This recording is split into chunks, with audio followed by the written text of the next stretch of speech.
Le samedi 25 octobre, les Ivoiriens vont choisir leur président parmi 5 candidats.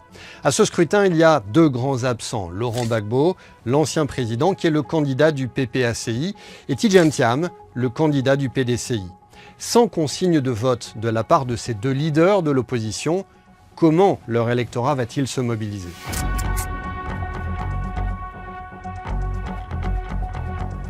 Les candidatures de Gbagbo et de Thiam ont été invalidées par le Conseil constitutionnel en raison de leur radiation de la liste électorale.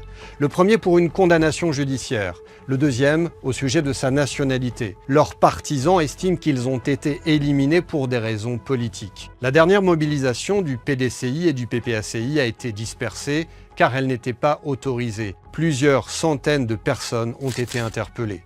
Ces derniers mois, plus d'une trentaine de militants du PDCI et du PPACI avaient déjà été arrêtés, notamment pour troubles à l'ordre public. Seulement voilà, ni Tidjane Thiam, ni Laurent Gbagbo n'ont donné de consigne de vote. Et ce vide pourrait peser lourd sur le scrutin. Sans mot d'ordre clair des 2 leaders, l'électorat de ces 2 partis ira-t-il aux urnes le 25 octobre?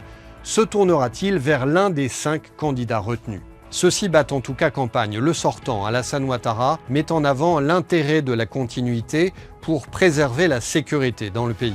Simonet Yvé met l'accent sur la réconciliation nationale et promet de restaurer la souveraineté du peuple. Jean-Louis Billon veut placer l'entrepreneur au service de la souveraineté économique. Henriette Lagou s'engage pour les femmes et la réconciliation, tandis qu'Awa Don Melo se présente comme le candidat des souverainistes et panafricanistes. Les uns comme les autres sont préoccupés par la participation des électeurs. En 2010, le taux de participation avait atteint les 80%, alors qu'au dernier scrutin, celui de 2020, en pleine contestation de l'opposition, ce taux avoisinait les 54%. Or, une participation faible risque de fragiliser un président élu.